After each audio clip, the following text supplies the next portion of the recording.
Olá pessoal, eu sou a professora Aline Cassaldaga Cavalheiro, docente do curso de Letras da Universidade Federal da Fronteira Sul, campus Chapecó.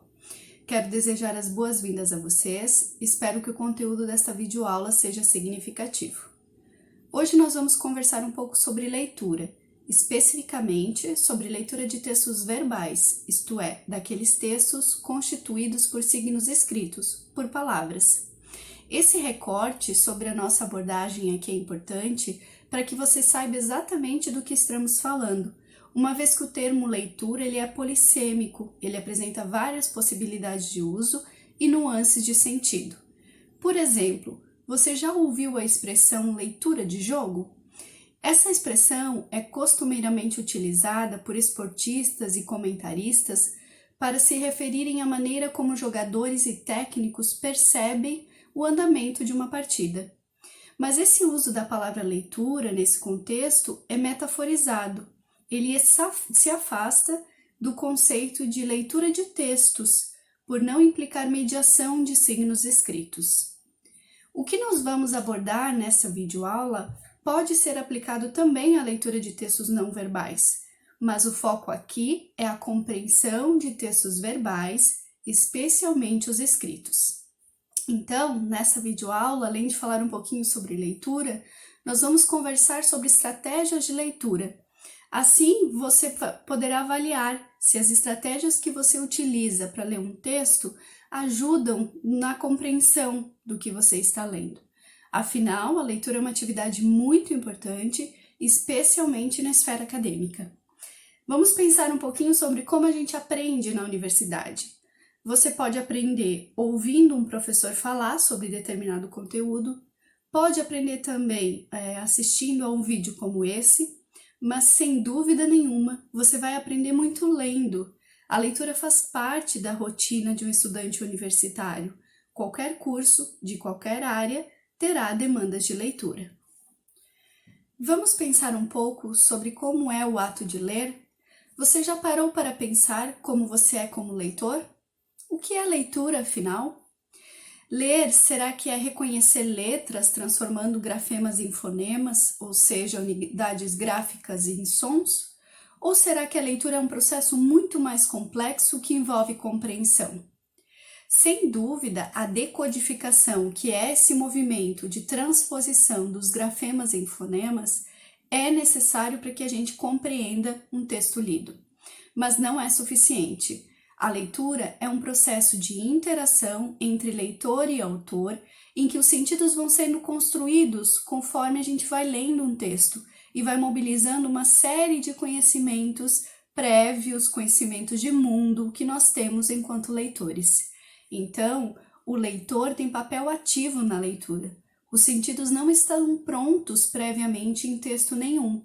Eles vão sendo construídos na medida em que o texto vai sendo lido. Vou mencionar agora alguns processos necessários para que haja compreensão do texto. O primeiro deles é decodificar, que é esse reconhecimento que eu falei anteriormente dos fonemas, dos sons da língua, que se relacionam com os grafemas. Isso nós aprendemos ao longo do processo de alfabetização. Outro processo que é muito importante para que haja compreensão de um texto é a ativação de conhecimentos prévios.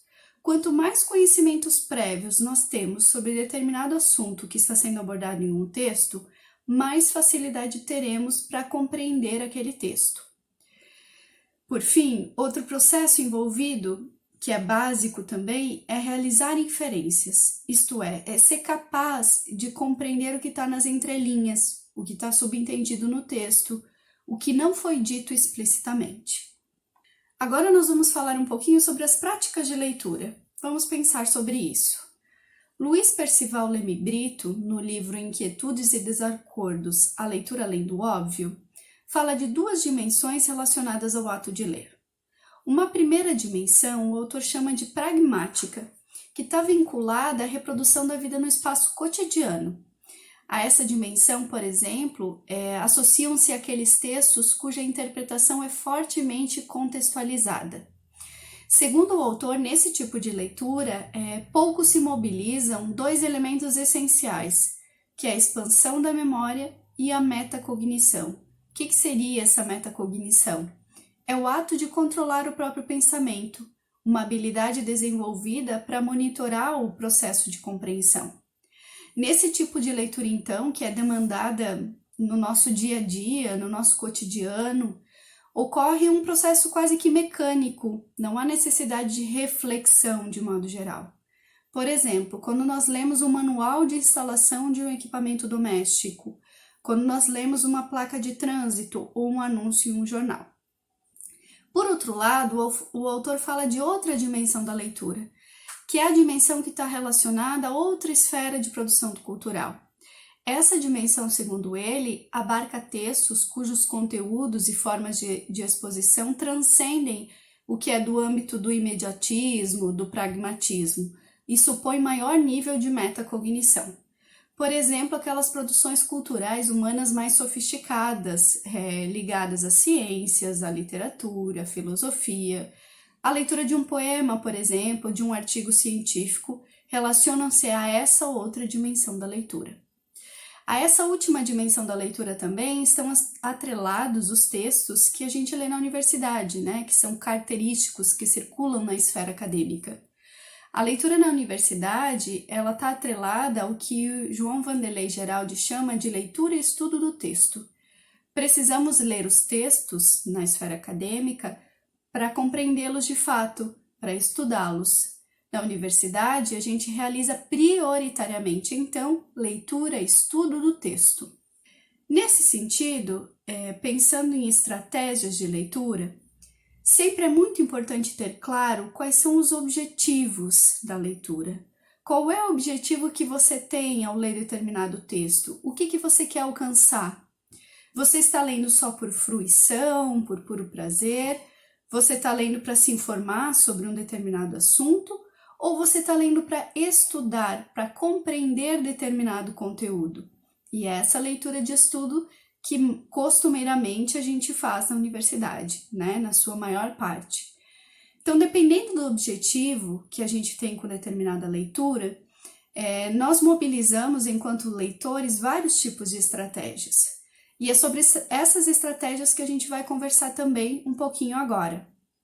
Como a gente formou no início da videoaula, o nosso objetivo maior aqui também é destacar essas estratégias que ajudem você a compreender os textos que você lê na universidade.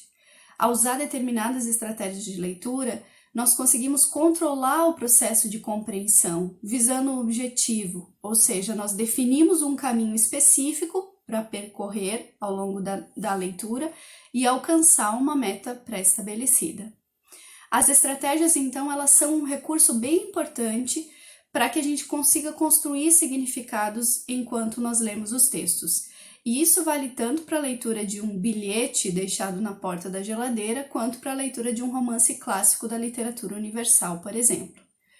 Algumas estratégias envolvidas nesse processo, então, são as chamadas estratégias de seleção, por exemplo, que são aquelas que permitem que a gente se atenha apenas às informações úteis no texto para atingir o nosso objetivo e deixe de lado informações que são irrelevantes.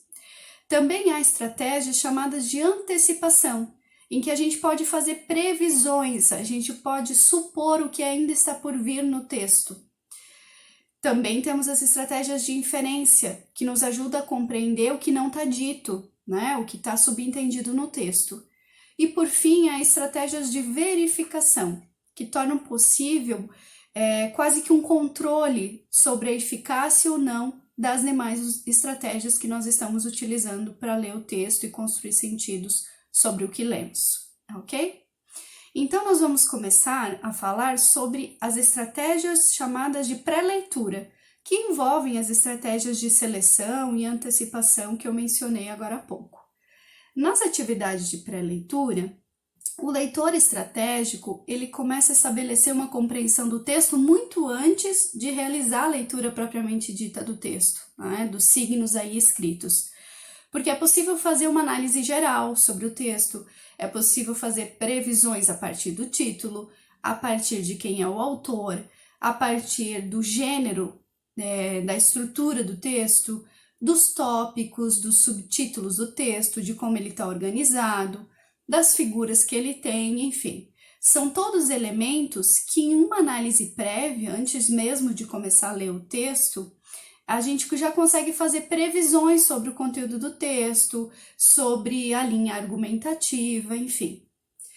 Então, a primeira estratégia de pré-leitura é ter clareza sobre o objetivo da leitura, o que eu já disse anteriormente. Ter bem claro o que a gente quer com determinada leitura é fundamental, porque quando o leitor se dedica à leitura de forma despretensiosa, né, sem uma meta pré-estabelecida que ele deseja alcançar, ele corre o risco de concluir a atividade frustrado sem compreender o que leu.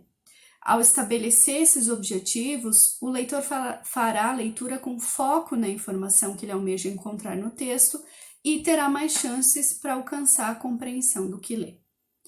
A segunda estratégia de pré-leitura é ativar conhecimento prévio, e isso é outra estratégia fundamental, porque nós utilizamos para construir sentidos do texto conhecimentos que nós já temos anteriormente, que nós já adquirimos ao longo da nossa vida. Esse conhecimento prévio, ele se refere tanto a conhecimentos sobre a língua, quanto sobre a organização do texto, conhecimentos referentes às coisas do mundo, a conceitos, por exemplo. Todos esses tipos de conhecimento prévios possibilitam a criação de hipóteses sobre o texto. Então, levantar hipóteses também é uma estratégia de pré-leitura importante. O leitor proficiente, a partir do conhecimento prévio, dos objetivos que ele estabelece para aquela leitura, ele vai tecendo uma série de hipóteses acerca da estrutura do texto, acerca do conteúdo do texto. E durante e após a leitura, o leitor provavelmente retoma, né, essas hipóteses que fez inicialmente na tentativa de confirmá-las ou não. Ao se preocupar com, então, esse levantamento de hipóteses, o leitor manterá o foco, né, na compreensão do que está lendo, terá menos chances de se distrair e mais chances de alcançar realmente o objetivo traçado no início da atividade. Em se tratando das estratégias de leitura agora, nós temos algumas importantes e a primeira delas é a inferência, né? Essa habilidade em que a gente articula a informação que está no texto com informação que está subentendida, que está implícita, é a chamada realização de inferências, é inferir sobre algo, né? E isso é fundamental, porque nem tudo que a gente precisa saber para compreender um texto está dito explicitamente no texto. Às vezes são informações que estão implícitas, que estão nas chamadas entrelinhas.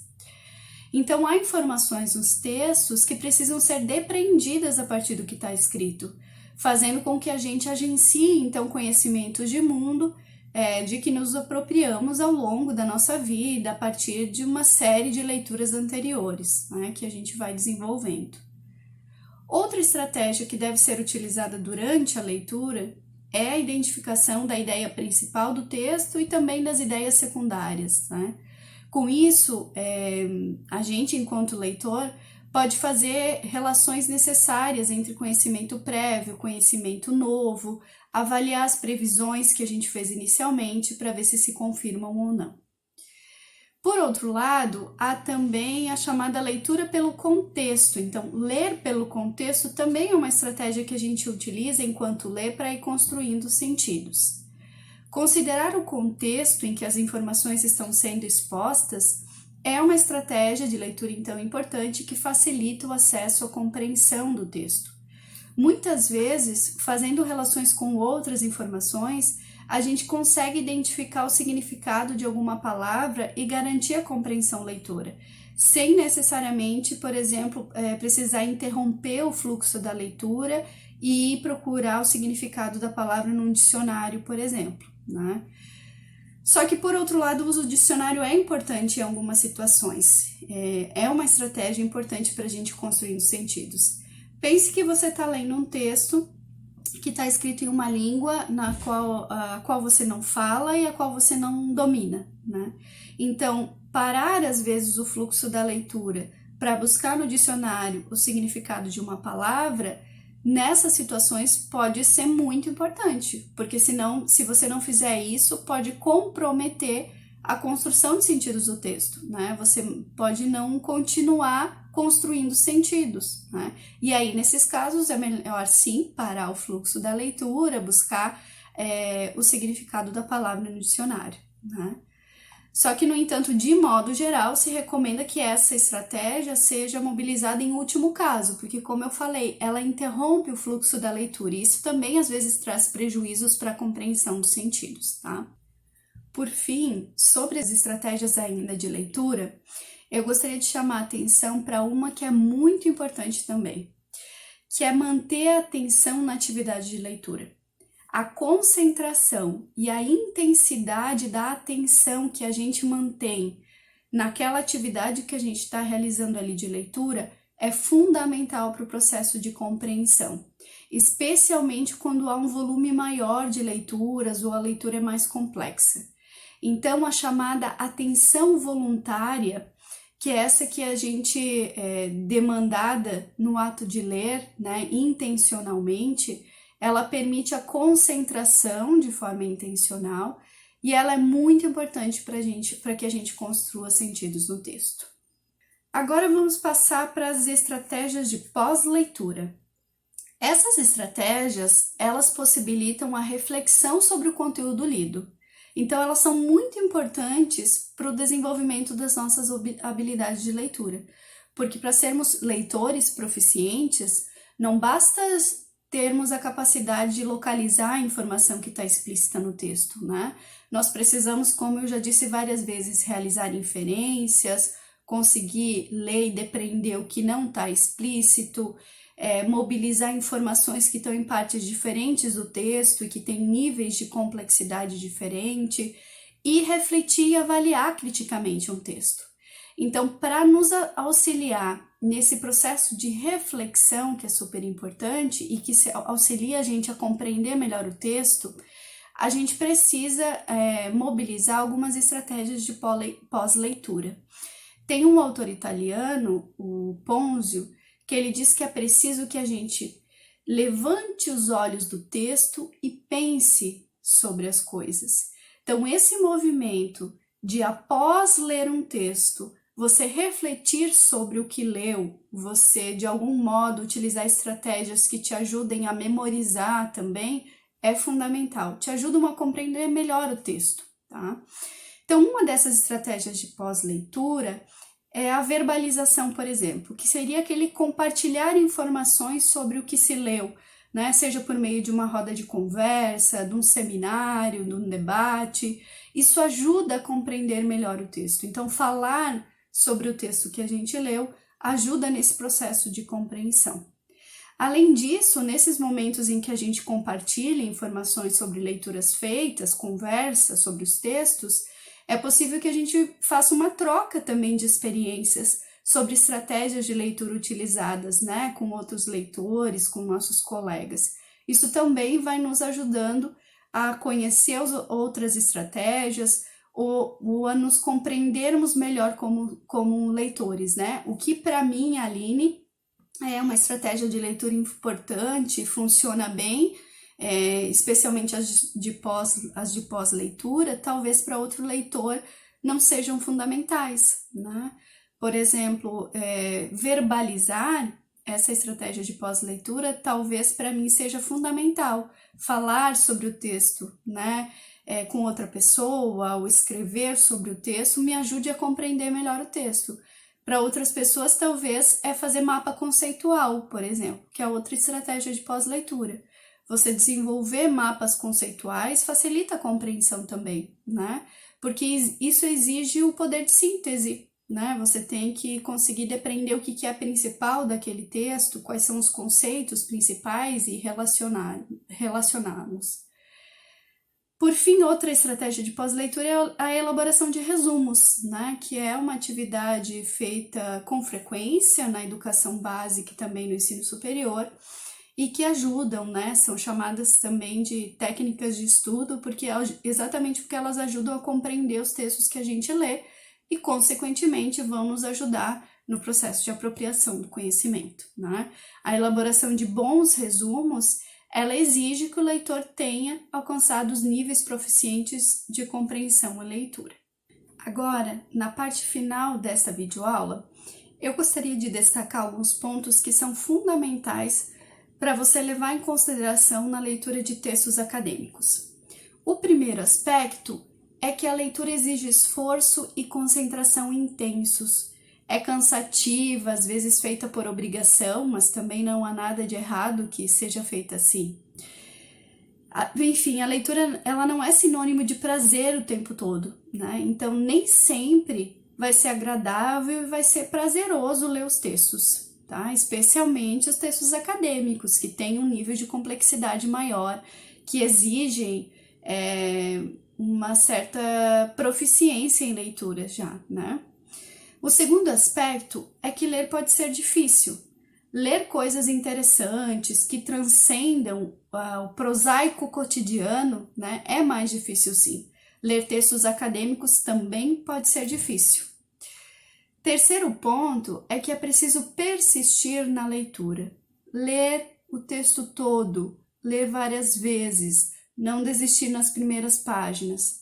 Para isso, é importante que você programe o seu tempo para conseguir desenvolver essa atividade de forma tranquila, em um ambiente favorável, no qual você consiga manter o foco da atividade. Quarto ponto, preste atenção no suporte de texto ou no meio no qual você está lendo. Será que o seu desempenho como leitor é o mesmo em se tratando da leitura em tela e da leitura de impresso, no papel? Conhecer-se como leitor é fundamental para melhorar a sua proficiência em leitura. Quinto ponto. É muito importante que você passe a monitorar o ato de ler, no sentido de se autoavaliar durante a leitura. Assim você terá mais chance de alcançar o seu objetivo ou de se perceber algum aspecto que não ficou claro, de procurar solucionar e saber qual é a melhor estratégia utilizada para isso, né? Esperamos que com essa videoaula, a partir do conhecimento das estratégias que podem ser utilizadas, você passe a controlar cada vez mais o seu processo de leitura para que de fato você consiga compreender os textos que lê. Um sexto aspecto é fazer anotações sobre os textos ou utilizar algum outro tipo de estratégia pós-leitura, né? Como eu falei antes, ou escrever resumos, resenhas, fazer mapas conceituais, fazer algum tipo de síntese, né? Lembre-se que você aprenderá muito por meio da leitura, mas para que você se aproprie de conhecimento por meio dessa prática, você precisa compreender o que lê. Bem, pessoal, então a proposta da videoaula de hoje era abordarmos um pouquinho sobre leitura, especialmente sobre leitura na esfera acadêmica, e abarcarmos também sobre as estratégias de pré-leitura, de leitura e de pós-leitura que podem ser utilizadas para melhorar a compreensão. Espero que vocês tenham gostado do conteúdo. Abraço, até mais!